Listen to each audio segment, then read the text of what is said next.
শেরপুরের ঝিনাইগাতীতে জামায়াত বিএনপি সংঘর্ষে উপজেলা জামায়াত সেক্রেটারি রেজাউল করিম নিহতের ঘটনায় এলাকা এখনো থমথমে, কোনো মামলাও হয়নি। ঘটনাটিকে পরিকল্পিত দাবি করেছেন বিএনপি ও জামায়াতের দুই প্রার্থী। সহিংসতার কারণে সুষ্ঠু নির্বাচনের পরিবেশ নষ্টের আশঙ্কা করছেন বিশিষ্টজনরা। শেরপুর থেকে রিয়াজ রায়হানের রিপোর্ট, ছবি তুলেছেন জিহাদ ইসলাম।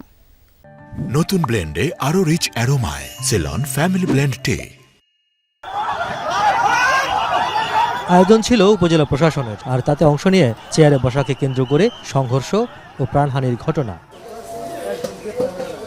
ঘটনাস্থল ঝিনাইগাতী উপজেলা সদর থেকে প্রায় 15 কিলোমিটার দূরের উপজেলা শ্রীবর্দী। সেখান থেকেও বেশ খানিকটা দূরের পথ রেজাউলের গ্রামের বাড়ি। সেখানে শোকাবহ পরিবেশ।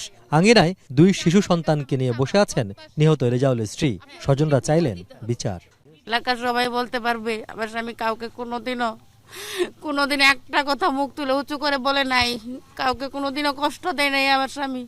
আমি আমার স্বামীর হত্যার বিচার চাই, সঠিকের বিচার আমি চাই, যাতে প্রতিশ্রুতি কিছু আমার আসর হয়।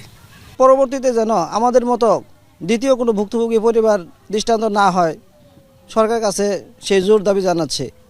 গেল 28 জানুয়ারি ঘটনাকে পরিকল্পিত বলছেন ঝিনাইগাতী ও শ্রীবর্দী উপজেলা নিয়ে গঠিত শেরপুর 3 আসনের বিএনপি ও জামায়াতের দুই প্রার্থী। পরস্পরের বিরুদ্ধে তুলছেন নানা অভিযোগ। তারা এই মামলাটা দিয়ে এখানে রাজনৈতিকভাবে নির্বাচনটাকে প্রতিহত করার এবং বিএনপি নির্বাচনটাকে নেতাকর্মীদের মাঠশূন্য করার প্রক্রিয়ায় তারা এই পরিকল্পনা গ্রহণ করে। বিএনপির ভাইয়ের আমি অনুরোধ করলাম, আমাদের চেয়ার ছেড়ে দেওয়া হয়েছে, আমরা বসেন। ওনারাও ওইখানে যে চেয়ারের ভিতরে না বসে চেয়ার নিয়ে আমাদের লোকজনকে আক্রমণ করলো। একেবারে জিস্ট এটাই ঘটনা। এইখান থেকে আমার কাছে যেটা মনে হলো যে ঘটনাকে পূর্ব পরিকল্পিত।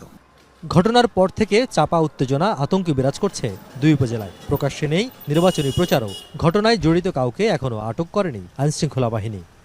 আমাদের কাজ হচ্ছে ফাইন্ড আউট করে যারা যে অপরাধটা করেছে সেই ততটুকু অপরাধের জন্য তাকে আইনে সোপর্দ করা। মামলা প্রক্রিয়াধীন আছে, রুজু হলেই আমরা অলরেডি আমাদের ইনভেস্টিগেশন অনেকটা পর্যায়ে এগিয়ে নিয়েছি।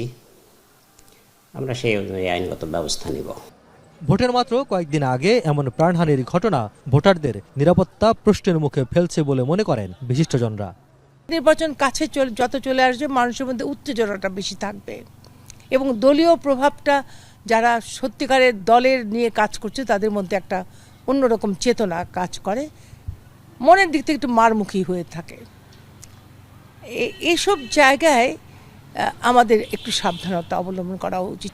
আইনশৃঙ্খলা বাহিনীর অনুমতি ও পর্যাপ্ত নিরাপত্তা ছাড়া নির্বাচন কেন্দ্রিক সভা সমাবেশ না করার পরামর্শ এই অভিজ্ঞজনের। কোনো সমাবেশ করতে গেলে আমাদের প্রশাসনের পারমিশন লাগবে।